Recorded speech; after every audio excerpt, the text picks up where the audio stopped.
लीजिए सुनिए राहुल सांकृत्यायन के लिखे कथा संग्रह वोल्गा से गंगा की 12वीं कहानी सुपर्ण योद्धे मेरी यानी समीर गोस्वामी की आवाज में। काल 420 ईस्वी। मेरा भी भाग्य चक्र कैसा है, कभी एक जगह पैर जम नहीं सका। संसार के थपेड़ों ने मुझे सदा चंचल और विह्वल रखा। जीवन में मिठास के दिन भी आए, यद्यपि कटुता के दिनों से कम, और परिवर्तन तो जैसे वर्षांत के बादलों की भांति जरा दूर पर पानी, जरा दूर पर धूप। जान नहीं पड़ता ये परिवर्तन चक्र क्यों घुमाया जा रहा है। पश्चिमी उत्तरापथ गंधार में अब भी मधुपर्क में वत्स मास दिया जाता है, किंतु मध्य देश युक्त प्रांत बिहार में गौमास का नाम लेना भी पाप है। वहां गो ब्राह्मण रक्षा सर्वश्रेष्ठ धर्म है। मुझे समझ में नहीं आता, आखिर धर्म में इतनी धूप छाह क्यों? क्या एक जगह का अधर्म दूसरी जगह धर्म होकर चलता रहेगा, अथवा एक जगह परिवर्तन पहले आया है, दूसरी जगह उसी का अनुकरण किया जाएगा? मैं अवंती यानी मालवा के एक गांव में क्षिप्रा के तट पर पैदा हुआ। मेरे कुल वाले अपने को मुसाफिर की तरह समझते थे, यद्यपि वहां उनके अपने खेत थे, अपना घर था, जिन्हें वो अपने कंधे पर उठाकर नहीं ले जा सकते थे। मेरे कुल वालों के डील डौल रंग रूप में गांव के और लोगों से कुछ अंतर था। वो ज्यादा लंबे चौड़े, ज्यादा गौर, साथ ही दूसरों की शान न सहने वाले थे। मेरी माँ गांव की सुंदरतम स्त्री थी। उसके गौर मुखमंडल पर भूरे बाल बड़े सुंदर लगते थे। हमारे परिवार के लोग अपने को ब्राह्मण कहते थे, किंतु मैं देखता था गांव वालों को इस पर संदेह था। संदेह की चीज भी थी। वहां के ब्राह्मणों में सुरा पीना महापाप था, किंतु मेरे घर में वो बराबर बनती और पी जाती थी, और उच्च कुलों में स्त्री पुरुष का सम्मिलित नाच सुना भी नहीं जाता था। किंतु मेरे कुल के 7 परिवार, जो कि एक से ही बढ़े थे, शाम से ही अखाड़े में जुट जाते थे। अत्यंत बचपन में मैंने समझा सभी जगह ऐसा ही होता होगा, किंतु जब मैं गांव के और लड़ाकों के साथ खेलते उनके व्यंग्य वचनों को समझने लगा तो मालूम हुआ कि वो हमें अद्भुत तरह के आदमी समझते हैं, और हमारी कुलीनता को मानते हुए भी हमारे ब्राह्मण होने में संदेह करते हैं। हमारा गांव एक बड़ा गांव था, जिसमें दुकानें और बनियों के घर भी थे। वहां कुछ नागर परिवार थे, इन्हें लोग बनिया कहते, किंतु वो स्वयं हमारी भांति अपने को ब्राह्मण कहते। कई नागर कन्याएं हमारे कुल में आई थीं। ये भी एक कारण था कि गांव वाले हमें ब्राह्मण मानने के लिए तैयार न थे। उनके ख्याल में हम ब्राह्मणों के खान पान, शादी ब्याह के नियमों की अवहेलना करके कैसे ब्राह्मण हो सकते हैं। मेरे साथी लड़के जब कभी नाराज हो जाते तो मुझे जुझवा कहकर चिढ़ाते। मैं माँ से बराबर पूछता, किंतु वो टाल देती। अब मैं कुछ सयाना हो गया था, 10 साल की उम्र थी, और गांव में एक ब्राह्मण गुरु की पाठशाला में पढ़ने जाता था। मेरे सहपाठी प्रायः सभी ब्राह्मण थे। लोगों के कहने के अनुसार सभी पक्के ब्राह्मण, और मैं तथा 2 नागर विद्यार्थी थे, जिन्हें हमारे साथी कच्चे ब्राह्मण कहते थे। मैं गुरुजी का तेज विद्यार्थी था और उनका मुझ पर विशेष स्नेह रहता था। हमारे कुल वालों का स्वभाव मुझ में भी था, और किसी की बात को न सहकर मैं झगड़ पड़ता था। उस दिन मेरे किसी साथी ने ताना मारा, ब्राह्मण बना है जुझवा कहीं का। मेरे चचा के सरपुत यानी साले के पुत्र ने मेरा पक्ष लेना चाहा। उसे भी कहा, यवन कहीं का नागर ब्राह्मण बना है। बचपन से छोटे बच्चों को भी ताना मारते सुनता था, किंतु उस वक्त वो न उतना चुभता था, न उसके भीतर इतनी कल्पना उठने लगती थी। पाठशाला में हम तीनों को छोड़ बाकी 30 विद्यार्थी थे। 4 कन्याएं भी थीं, जिनका रंग हम लोगों जैसा गोरा, शरीर हम जैसा लंबा न था, तो भी हम देखते उनके सामने तीनों लोग झुकने के लिए तैयार थे। उस दिन घर लौटते वक्त मेरा चेहरा बहुत उदास था। माँ ने मेरे सूखे ओंठों को देख मुंह चूम कर कहा, बेटा आज इतना उदास क्यों है? मैंने पहले टालना चाहा, किंतु बहुत आग्रह करने पर कहा, माँ, हमारे कुल के बारे में कोई बात है जिसके कारण लोग हमें ब्राह्मण नहीं मानना चाहते। हम परदेशी ब्राह्मण हैं बेटा, इसलिए वो ऐसा ख्याल करते हैं। ब्राह्मण ही नहीं, अब्राह्मण भी माँ हमारे ब्राह्मण होने पर संदेह प्रकट करते हैं। इन्हीं ब्राह्मणों के कहने पर हमारे यजमान भी नहीं है, दूसरे ब्राह्मण पुरोहित ही करते हैं, ब्रह्म भोज में जाते हैं। हमारे कुल में वो भी नहीं देखा जाता। और तो और ब्राह्मण हमें एक पंक्ति में खिलाते भी नहीं। माँ जानती हो तो बतलाओ। माँ ने बहुत समझाया, किंतु मुझे संतोष नहीं हुआ। मेरा चित्त जब इस प्रकार चंचल रहता, उस वक्त मेरे नागर सहपाठियों और संबंधियों की सहानुभूति मेरे साथ रहती थी, अथवा हम सभी एक दूसरे के प्रति सहानुभूति प्रदर्शित कर लिया करते थे। समय और बीता। मैं 13 वर्ष का हो गया और पाठशाला की पढ़ाई समाप्त होने वाली थी। मैंने अपने वेद, ऋग्वेद, ऐत्रेय ब्राह्मण, व्याकरण, निरुक्त तथा कुछ काव्य पढ़े। गुरुजी का स्नेह मुझ पर बढ़ता ही गया था। उनकी कन्या विद्या मुझसे 4 वर्ष छोटी थी। पाठ याद करने में मैं उसकी सहायता करता था और गुरुजी तथा गुरुपत्नी के व्यवहार को देखकर विद्या भी मुझे बहुत मानती। मुझे भैया सुपर्ण कहती। मुझे गुरु परिवार से कभी कोई शिकायत नहीं हो सकती थी, क्योंकि गुरुपत्नी का स्नेह मेरे लिए माँ के समान था। इसी वक्त फिर किसी सहपाठी ने मुझे जुझुआ का ताना मारा, और अकारण, क्योंकि अब मैं हर तरह से बचकर रहता था। कारण इसके सिवाय और कोई न था कि पढ़ने लिखने में बहुत तेज होने से मेरे सहपाठियों को मुझसे ईर्ष्या रहती थी। अब मेरी प्रकृति गंभीर होती जा रही थी। मन उत्तेजित न होता हो, ये बात न थी, किंतु मैंने धीरे धीरे अपने पर नियंत्रण करना सीखा था। मेरे दादा की आयु 70 वर्ष से ज्यादा थी। कितनी ही बार उनसे देश विदेश, युद्ध शांति की बातें सुनी थीं। मैं ये भी सुन चुका था कि इस ग्राम में पहले वही अपने भाइयों के साथ आए थे। मैंने आज दादा से अपने कुल के बारे में असली बात जानने का निश्चय कर लिया। गांव से पूरा बोर हमारा आमों का एक बाग था। आम खूब फले हुए थे। यद्यपि उनके पकने में देर थी, किंतु अभी से सोना दासी ने वहां अपनी झोंपड़ी लगा ली थी। मैंने सुन रखा था कि जब मेरे दादा गांव में आए, उसी वक्त उन्होंने सोना को 40 रुपये में किसी दक्षिणी व्यापारी से खरीदा था। उस वक्त दक्षिण से दास दासियों को बेचने के लिए कितने ही व्यापारी आया करते थे। सोना उस वक्त युवती थी, नहीं तो दासियां उतनी महंगी न थीं। काली कलूटी सोना के चमड़े अब झूल गए थे। उसके चेहरे पर चंबल, बेतवा के टेढ़े मेढ़े नाले खिंचे हुए थे, किंतु कहा जाता है जवानी में वो सुंदर थी। दादा के वो मुंह लगी रहती, खासकर जब वही दोनों रहते।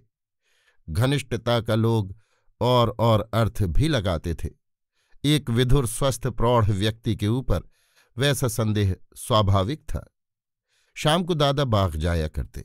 एक दिन मैं भी उनके साथ हो लिया। दादा अपने मेधावी पोते पर बहुत स्नेह रखते थे और बातें करते करते मैंने कहा, दादा, मैं अपने कुल के बारे में तुमसे सच्ची बातें जानना चाहता हूं। क्यों लोग हमें पक्का ब्राह्मण नहीं समझते, जुझुआ कहकर चिढ़ाते हैं? माँ से मैंने कई बार पूछा, किंतु वो मुझे ठीक से बतलाना नहीं चाहती। इसमें पूछने की क्या जरूरत है बच्चा? बहुत जरूरत है दादा। यदि मैं असली बात को ठीक से जानता रहूंगा तो अपने कुल पर होने वाले आक्षेपों का प्रतिकार कर सकूंगा। मैं अब ब्राह्मणों के बारे में काफी पढ़ चुका हूं दादा। मुझ में इतना विद्या बल है कि मैं अपने कुल के सम्मान को कायम रख सकूं, सो तो मुझे विश्वास है। किंतु बच्चा, तुम्हारी माँ बेचारी खुद हमारे कुल के बारे में नहीं जानती, इसलिए वो बतलाना नहीं चाहती है। ये बात न समझो। जहां लोक में हमारे कुल की स्थिति का संबंध है, वो तो अब नागरों के संबंध ने तय कर दिया है। हमारी ब्याह शादी उनके साथ होती है। अवंती और लाट यानी गुजरात में उनकी संख्या भी बहुत है, इसलिए हमें तो उनके साथ डूबना उतराना है। तुम्हारी पीढ़ी वस्तुतः योधेय की अपेक्षा नागर ज्यादा है। योधे क्या दादा? हमारे कुल का नाम है बच्चा, इसी को लेकर लोग हमें जुझवा कहते हैं। योधे ब्राह्मण थे दादा? ब्राह्मणों से अधिक शुद्ध आर्य। लेकिन ब्राह्मण नहीं? इसका उत्तर हाँ या नहीं के एक शब्द में कहने की जगह है।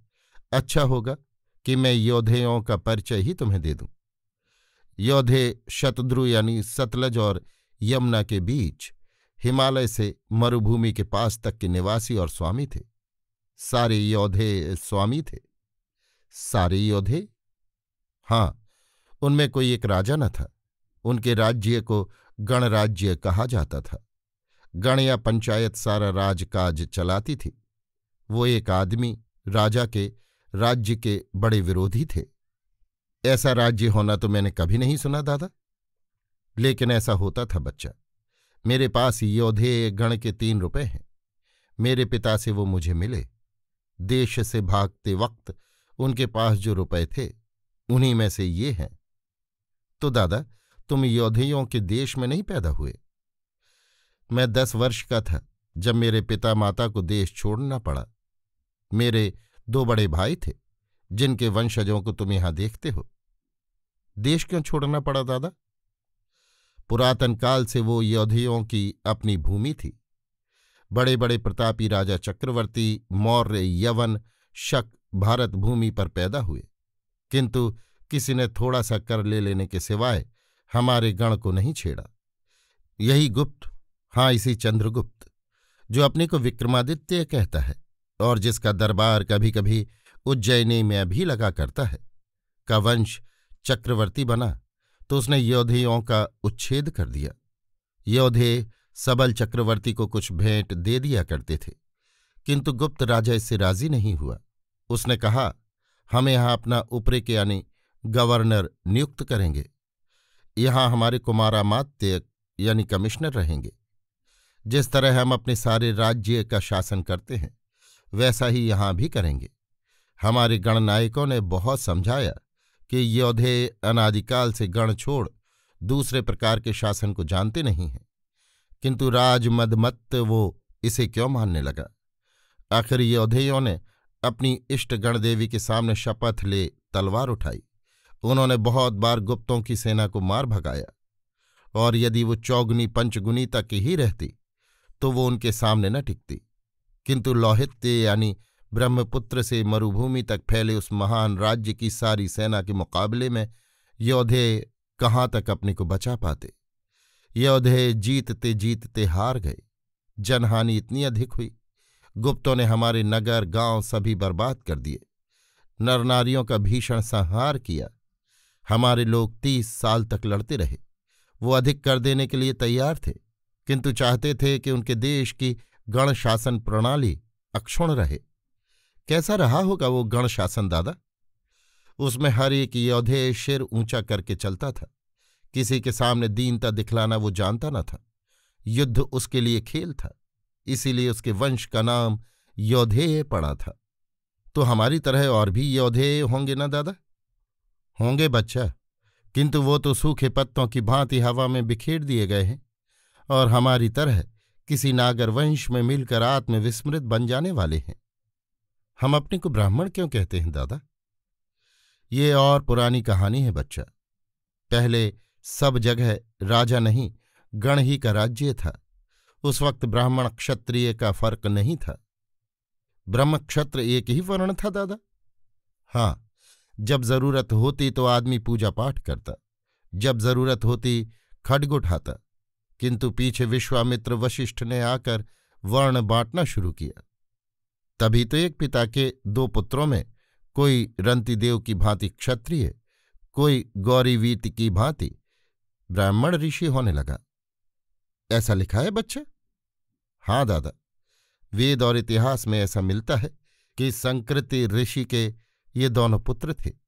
यही नहीं, और भी कितनी ही विचित्रताएं इन पुराने ग्रंथों में मिलती हैं जिन्हें आजकल के लोग विश्वास नहीं करेंगे। चर्मणवती यानी चंबल के किनारे दशपुर को देखा है दादा? हाँ बच्चा, कई बार। अवंती यानी मालवा में ही तो है। मैं कितनी ही बार बारात गया हूं। वहां नागरों के बहुत से घर हैं जिनमें कितने ही भारी व्यापारी सार्थवाह हैं। यही दशपुर रंतिदेव की राजधानी थी, और चर्मणवती नाम क्यों पड़ा, ये तो और अचरज की बात है। क्या बच्चा? ब्राह्मण संकृति के पुत्र किंतु स्वतः क्षत्रिय राजा रंतिदेव अपनी अतिथि सेवा के लिए बहुत प्रसिद्ध हैं। वो सतयुग के 16 महान राजाओं में हैं। रंतिदेव के भोजनालय में प्रतिदिन 2000 गायें मारी जाती थीं। उनका गीला चमड़ा रसोई में रखा जाता था। उसी का टपका हुआ जल जो बहा, वही एक नदी बन गया। चर्म से निकलने के कारण उसका नाम चर्मणवती पड़ा। क्या सच ही ये पुराने ग्रंथों में लिखा है बच्चा? हाँ दादा, महाभारत में साफ लिखा है। महाभारत में? 5वें वेद में? गोमांस भक्षण? रंतिदेव के यहाँ अतिथियों के खाने के लिए इस गोमांस के पकाने वाले 2000 रसोइये थे दादा, और तिस पर भी ब्राह्मण अतिथि इतने बढ़ जाते कि रसोइयों को मांस की कमी के कारण सूप ज्यादा ग्रहण करने की प्रार्थना करनी पड़ती थी। ब्राह्मण गोमांस खाते थे? क्या कहते हो बच्चा? महाभारत 5वां वेद झूठ कह सकता है दादा? क्या दुनिया इतनी उलट पुलट गई है? उलटती पुलटती जाती है दादा, तो भी अपने को पक्का ब्राह्मण कहने वाले ये दिवांध सबकी आंख मुंदवाना चाहते हैं। मुझे विश्वास हो गया कि हमारे पूर्वज योधेय लोग ब्राह्मणों के छल छंद फैलने से पहले के रीति रिवाज धर्म कर्म पर चलते थे। हाँ, और वो ब्राह्मणों को कभी अपने से ऊंचा नहीं मानते थे। यहां आकर दादा, तुमने अपने लड़कों भतीजों की शादी आवंतक यानी मालवीय ब्राह्मणों को छोड़ नागरों में क्यों की? 2 कारण थे। एक तो ये ब्राह्मण हमारे कुल के बारे में संदेह कर रहे थे, किंतु उससे कुछ नहीं होता। चाहते तो हम खास ब्राह्मण कन्याओं से ब्याह कर लेते। हमने नागरों से ब्याह शादी इसीलिए करनी शुरू की कि वो भी हमारी भांति ज्यादा गौर होते हैं, और हमारी ही भांति ब्राह्मणों के ना मानने पर भी अपने को ब्राह्मण कहते हैं। नागर कौन है दादा? ब्राह्मण सिर्फ ब्राह्मण कहने से तो नहीं मानते, वो तो पूछते हैं कहाँ के ब्राह्मण, कौन गोत्र। ये हमारे संबंधी लोग नगरों में बसते थे, इसलिए इन्होंने अपने को नागर ब्राह्मण कहना शुरू किया, जैसे कि हम अपने को योधेय ब्राह्मण कहते हैं। लेकिन वो वस्तुतः हैं कौन दादा? समुद्र तीर के यवन है बच्चा। उनमें बहुत से ब्राह्मण नहीं बौद्ध धर्म को मानते हैं। उज्जैनी में जाने पर मालूम होगा। अभी तो ऐसे भी बहुत से हैं जो अपने को साफ यवन कहते हैं। ब्राह्मण इन्हें क्षत्रिय मानने के लिए बहुत कह रहे हैं। तो वर्ण और जातियां इस मानने मनवाने पर चल रही हैं दादा। देखने में तो ऐसा ही आ रहा है बच्चा। मैं अब 20 साल का बलिष्ठ सुंदर तरुण था और अपने गांव में पढ़ना समाप्त कर उज्जैनी के बड़े बड़े विद्वानों का विद्यार्थी था। मेरी माँ के ननिहाल के लोग उज्जैनी के धनाढ्य नागरों में से थे, और उन्होंने आग्रह करके मुझे अपने पास रखा था। मेरे जैसे गांव के विद्यार्थी के लिए उज्जैनी विस्तृत संसार के देखने के लिए गवाक्षसी थी। कालिदास का नाम और उनकी कुछ कविताओं को मैं पहले पढ़ चुका था, किंतु यहाँ कुछ दिन उस महान कवि के पास पढ़ने का सौभाग्य प्राप्त हुआ। कवि का चंद्रगुप्त विक्रमादित्य के दरबार में बहुत मान था, इसलिए वो बहुत समय उज्जैनी से अनुपस्थित रहते थे। मुझे अपने कविगुरु का अभिमान था, किंतु कालिदास की राजा के संबंध की दास मनोवृत्ति बहुत बुरी लगती थी। उस समय कवि कुमार संभव को लिख रहे थे। मुझे उन्होंने बतलाया था कि विक्रमादित्य के पुत्र कुमार गुप्त को ही मैं यहाँ शंकर पुत्र कुमार कार्तिकेय के नाम से अमरता प्रदान करना चाहता हूँ। मेरे निसंकोच कटाक्ष से उसके कड़वा होते भी कवि नाराज न होते थे। मैंने एक दिन कहा, आचार्य, आपकी काव्य प्रतिभा का राज्य अनंत काल के लिए है, और चंद्रगुप्त कुमारगुप्त का राज्य सिर्फ उनके जीवन भर के लिए। फिर अपने को क्यों राजाओं के सामने इतना अकिंचन बनाते हैं? विक्रमादित्य वस्तुतः धर्म का संस्थापक है सुपर्ण।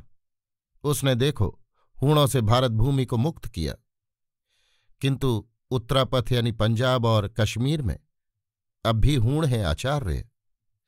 बहुत भाग से उन्हें निकाला। राजा इस तरह एक दूसरे को निकाला ही करते हैं और दूसरे की जगह अपने राज्य को स्थापित करते हैं। किंतु गुप्त वंश गो ब्राह्मण रक्षक है।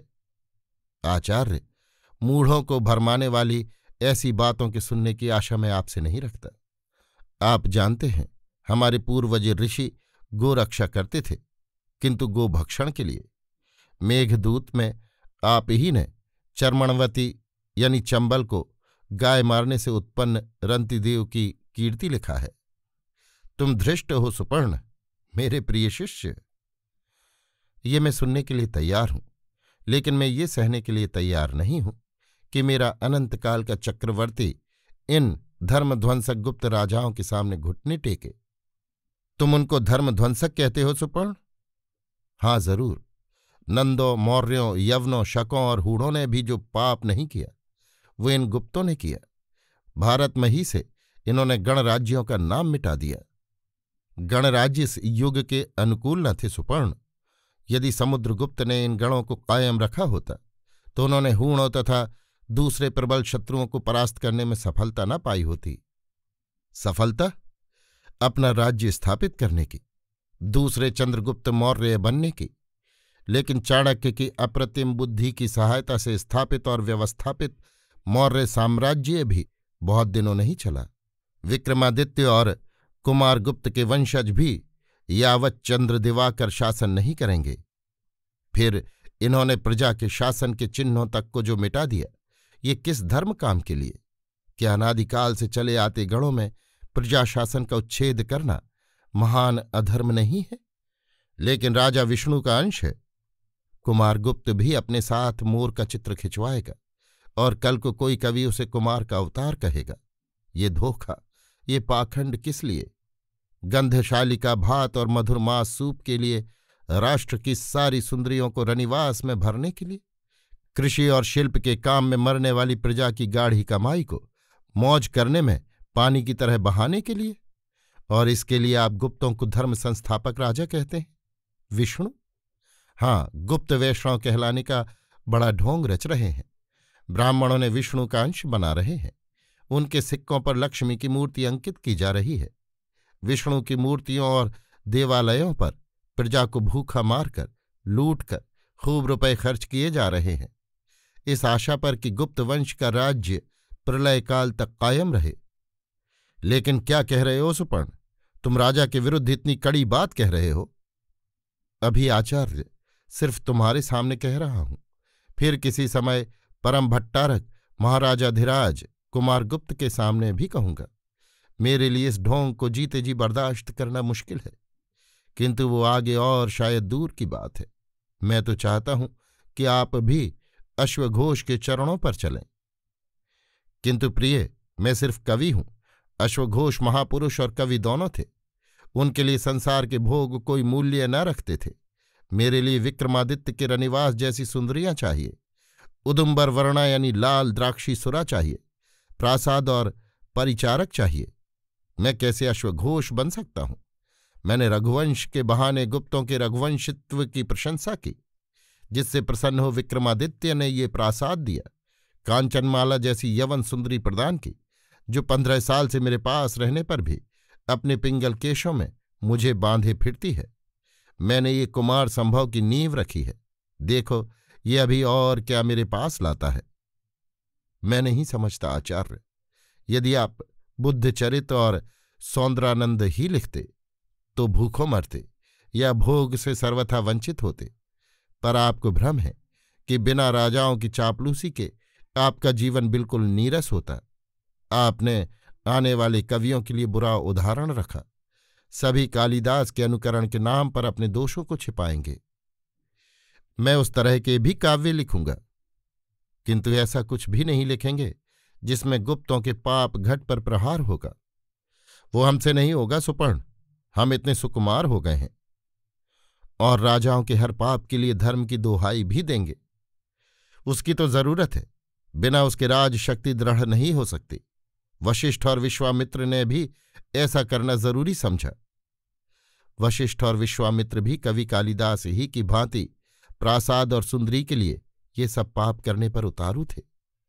सुपर्ण, पुस्तक की विद्या के अतिरिक्त सुना है तुम युद्ध विद्या भी सीख रहे हो। यदि तुम्हारी सम्मति हो तो परम भट्टारक से कहूं तुम्हें कुमारामात्य या सेनानायक के पद पर देखकर मुझे बहुत खुशी होगी। महाराज भी पसंद करेंगे। मैं किसी को अपना शरीर न बेचूंगा आचार्य। अच्छा, राजपुरोहितों में स्थान कैसा रहेगा? ब्राह्मणों के स्वार्थीपन से मुझे बहुत चिढ़ है। तो क्या करोगे? अभी विद्या और पढ़ने को है। उज्जैनी में रहते मैंने अपनी विद्या की पिपासा को तृप्त करने का ही मौका नहीं पाया, बल्कि जैसा कि मैंने कहा, मुझे विस्तृत संसार को जानने का भी मौका मिला। वहां मैंने नजदीक से देखा किस तरह ब्राह्मणों ने अपने को राजाओं के हाथ में पूर्णतया बेच डाला है। कोई समय था जबकि दूसरों के न स्वीकार करने पर भी मुझे ब्राह्मण होने का भारी अभिमान था। गांव छोड़ने से पहले ही ये अभिमान जाता रहा था। गांव से नगर में आने पर मैंने असली यवनों को देखा, जो कि भरुकच्छ यानी भणोच से अक्सर उज्जैनी आते थे, और वहां उनकी कितनी ही बड़ी बड़ी पढ़नेशालाएं थीं। मैं कितने ही शक आभीर परिवारों में गया, जिनके पूर्वज शताब्दी ही पहले उज्जैनी, लाट यानी गुजरात और सौराष्ट्र यानी काठियावाड़ के शासक महाक्षत्रप थे। मैंने पक्के नारंग स्पर्धी गालों, रोमहीन मुख, गोल गोल आंखों वाले हूणों को भी देखा। युद्ध में वो निपुण हो सकते थे, किंतु वैसे उन्हें प्रतिभा का धनी नहीं पाया। इन तरह तरह के पुरुषों को देखने के सबसे अच्छे स्थान बौद्धों के बिहार मठ थे, जो एक से अधिक संख्या में उज्जैनी के बाहर मौजूद थे। मेरे मातुल कुल के लोग बौद्ध थे, और कितने ही नागर भिक्षु भी इन मठों में रहते थे, इसलिए मुझे अक्सर वहां जाना पड़ता था। मैं एक बार भरुकच्छ भी गया था। पुस्तक की पढ़ाई समाप्त कर मैंने देशाटन द्वारा अपने ज्ञान को बढ़ाना चाहा।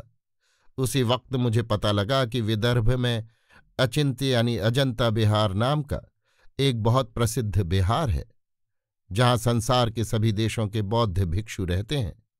मैं वहां गया। अब तक मैं जहां भी गया था, पास में काफी संबल तथा सहायक साथियों के साथ गया था।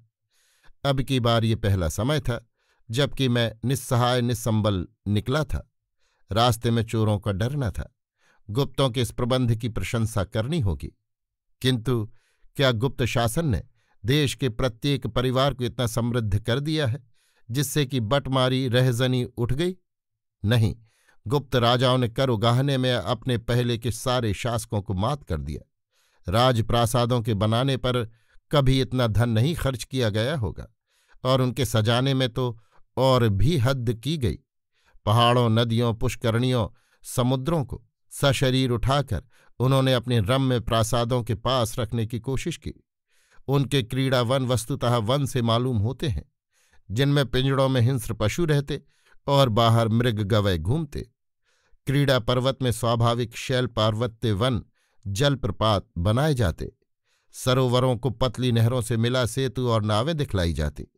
प्रासाद के भीतर के सामान में हाथी दांत, सोना, रूपा, नाना रत्न, चीनांशुक यानी रेशमी वस्त्र, महार्घ कालीन आदि प्रचुर परिमाण में होते। प्रासादों को सजाने में चित्रकार अपनी तूलिका का चमत्कार दिखलाते। मूर्तिकार पाषाण या धातु की सुंदर मूर्तियों का यथास्थान विन्यास करते। विदेशी यात्रियों और राजदूतों के मुख से इन चित्रों और मूर्तियों की मैंने भूरी भूरी प्रशंसा सुनी है, जिससे मेरा शिर गर्वोन्नत जरूर हुआ। किंतु जब मैं क्षुद्र गांवों के गरीब घरों की अवस्था देखता तो उज्जैनी के उन प्रासादों पर जल भुन जाता। मानो पास के गढ़े गड़हियां जैसे गांव में उठी दीवारों और टीलों के कारण होती हैं, उसी तरह ये दरिद्रता उन्हीं प्रासादों के कारण है। नगरों, निगमों, कस्बों ही नहीं, गांव में भी चतुर शिल्पी नाना भांति की वस्तुएं बनाते, काटने वाली सूक्ष्म तंतुओं, तंतुवाय सूक्ष्म वस्त्रों को तैयार करते।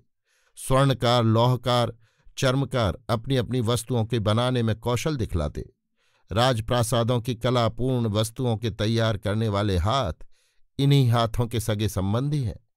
किंतु जब मैं उनके शरीरों, उनके घरों को देखता तो पता लगता कि उनके हाथ के निर्मित सारे पदार्थ उनके लिए सिर्फ सपने की माया है। वो गांवों से सिमट सिमट कर नगरों, निगमों के सौधों, प्रासादों या पन्नेगारों में चले जाते। फिर वहां से भी उनका बहुत सा भाग पश्चिमी समुद्र के भरुकच्छ आदि तीर्थों से पारस्य यानी ईरान या मिस्र का रास्ता लेता, या पूर्वी समुद्र के ताम्रलिप्त यानी तमलुक से यवद्वीप यानी जावा, सुवर्णद्वीप यानी सुमात्रा पहुंच जाता। भारत का सामुद्रिक वाणिज्य इतना प्रबल कभी नहीं हुआ और अपने पन्नियों के लिए समुद्र पार की लक्ष्मी कभी भारत में इतनी मात्रा में नहीं आई होगी। किंतु उससे लाभ किसको? सबसे अधिक गुप्त राजाओं को, जो हर पन्ने पर भारी कर लेते हैं, फिर सामंतों को, जो बड़े बड़े राजपदों या जागीरों के स्वामी हैं, और शिल्पियों और बनियों दोनों से लाभ उठाते हैं। सार्थवाहों तथा बनियों का नाम अंत में आने पर भी वो इस लूट के छोटे हिस्सेदार नहीं हैं। इस सब के देखने से मुझे साफ हो गया कि गांव के कृषक और शिल्पी क्यों इतने गरीब हैं और मार्गों और राजपथों को सुरक्षित रखने के लिए गुप्त राजा क्यों इतने तत्पर मालूम होते हैं।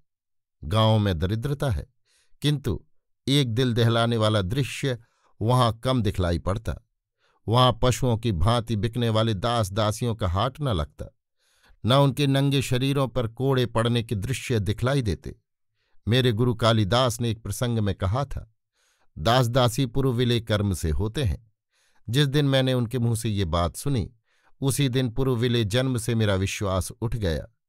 गुप्तों ने जिस तरह धर्म को सैकड़ों तरह से अपनी सत्ता दृढ़ करने के लिए इस्तेमाल करने में उतावलापन दिखलाया, उससे इस समय ये ख्याल हर समझदार के मन में आना स्वाभाविक था। किंतु जब मैं साधारण प्रजा को देखता तो वो इस तरफ से बिल्कुल उदास थी। क्यों?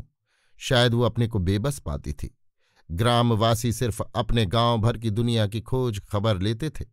गांव की अंगुल भर भूमि के लिए वो उस तरह लड़ते थे जिस तरह की शायद कुमारगुप्त भी अपनी किसी भुक्ति यानी प्रांत या सूबा के लिए भी ना लड़ता। किंतु गांव की सीमा के बाहर कुछ भी होता हो, उसकी उन्हें परवाह नहीं। मुझे एक गांव की घटना याद है। उस गांव में 40 के करीब घर थे, सभी फूस की छतों वाले। गर्मी में चूल्हे से एक घर में आग लग गई। सारे गांव के लोग पानी ले लेकर उस घर की ओर दौड़ गए, किंतु एक घर के दंपति घड़ों में पानी भर अपने घर के पास बैठे रहे। सौभाग्य से उस गांव में ऐसा घर एक ही था, नहीं तो गांव का एक घर भी न बचता। इस वक्त मुझे यौधेयों का गण याद आया, जहां एक राष्ट्र के सभी घर अपने सारे राष्ट्र के लिए मरने जीने को तैयार थे। वैसे तो समुद्रगुप्त, चंद्रगुप्त, कुमारगुप्त की दिग्विजयों के लिए भी लाखों ने प्राण दिए, किंतु दासों की भांति दूसरे के लाभ के लिए, स्वतंत्र मानव की भांति अपने और अपनों के हित के लिए नहीं। मेरा रोंवा कांप उठता जबकि प्रजा पर सिर्फ 100 वर्ष के इस गुप्त शासन के प्रभाव को ख्याल करता। मैं सोचता, यदि ऐसा शासन शताब्दियों तक चलता रहा तो ये देश सिर्फ दासों का देश रह जाएगा, जो सिर्फ अपने राजाओं के लिए लड़ना मरना भर जानेंगे। उनके मन से ये ख्याल ही दूर हो जाएगा कि मानव के भी कुछ अधिकार हैं। अचिंत्य बिहार बड़ा रमणीय बिहार था। एक हरित वसना पर्वत स्थली को एक अर्धचंद्राकार प्रवाह वाली नदी काट रही थी। इसी क्षुद्र किंतु सदा नीरा सरिता के बाएं तट पर अवस्थित शैल को काटकर शिल्पियों ने कितने ही गुहामय सुंदर प्रतिमा गेह, निवास स्थान तथा सभा भवन बनाए हैं। इन गुहाओं को भी प्रासादों की भांति चित्रों मूर्तियों से सजाया गया है। यद्यपि वो कई पीढ़ियों में और शायद सैकड़ों पीढ़ियों के लिए। अचिंत्य बिहार के भित्ति चित्र सुंदर हैं, पाषाण शिल्प सुंदर हैं, किंतु वो गुप्त राजप्रासादों का मुकाबला नहीं कर सकते। इसलिए वो मेरे लिए उतने आकर्षक नहीं थे। हाँ, मेरे लिए आकर्षक थी यहाँ की भिक्षु मंडली, जिनमें देश देशांतरों के व्यक्ति बड़े प्रेम भाव से एक साथ एक परिवार की तरह रहते। वहां मैंने सुदूर चीन के भिक्षु को देखा, पारसीक और यवन भिक्षुओं को देखा। सिंघल, यव, सुवर्ण द्वीप वाले भी वहां मौजूद थे। चंपा द्वीप, कंबोज द्वीप के नाम और सजीव मूर्तियां वहीं सुनने और देखने में आईं। कपिशा, उद्यान, तुषार, कूचा के सर्व पिंगल पुरुष भिक्षुओं के काशाय को पहने वहीं मिले। मुझे बाहर के देशों के बारे में जानने की बड़ी लालसा थी, और यदि ये विदेशी भिक्षु एक एक करके मिले होते तो मैं उनके पास एक एक साल बिता देता। किंतु यहाँ इकट्ठे इतनी संख्या में मिल जाने के कारण दरिद्र की निधि की भांति मैं अपने को संभालने में असमर्थ समझने लगा। दिगनाग का नाम मैंने अपने गुरु के मुख से सुना था। कालिदास गुप्तराज, राजतंत्र तथा उसके परम सहायक ब्राह्मण धर्म के जबरदस्त समर्थक थे, और किस अभिप्राय से ये मैं पहले बतला चुका हूं। वो दिग्नाग को इस काम में जबरदस्त बाधक समझते। वो कहते थे, इस द्रविण नास्तिक के सामने विष्णु क्या 33 कोटि देवताओं का सिंहासन हिलता है। धर्म के नाम पर राजा और ब्राह्मणों के स्वार्थ के लिए हम जो कुछ कूट मंत्रणा कर रहे हैं, उसका रहस्य इससे छिपा नहीं है।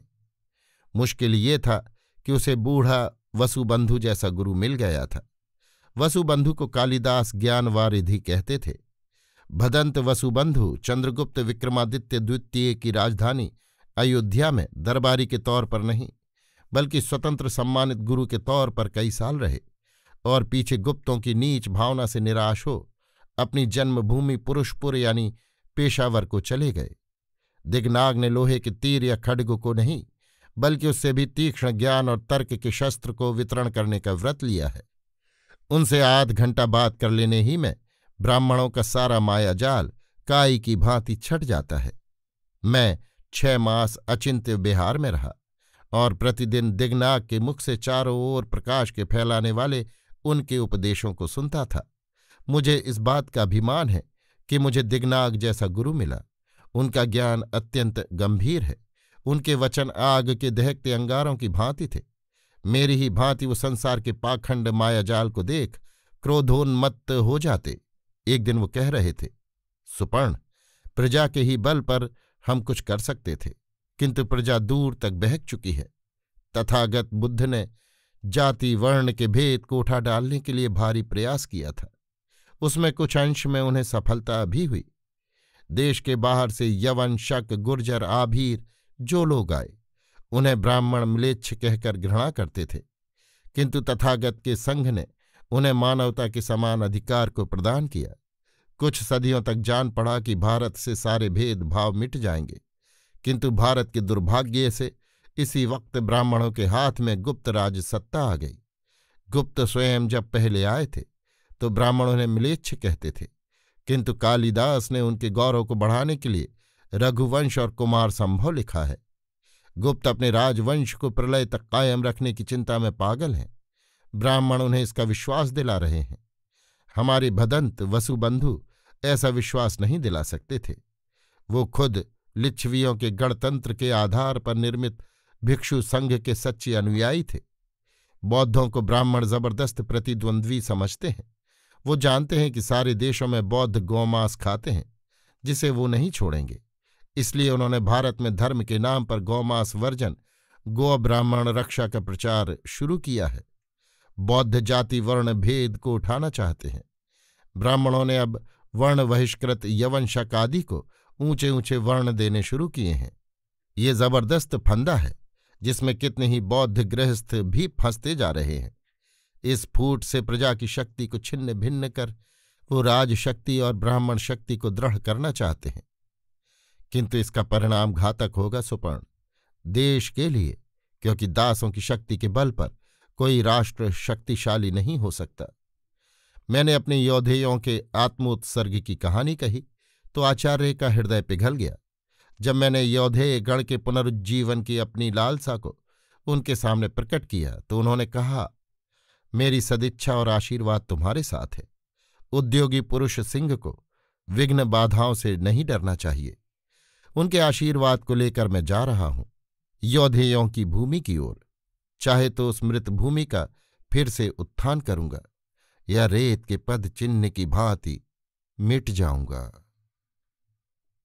अभी आप सुन रहे थे राहुल सांकृत्यायन के लिखे कथा संग्रह वोल्गा से गंगा की 12वीं कहानी सुपर्ण यौधेय, मेरी यानी समीर गोस्वामी की आवाज में।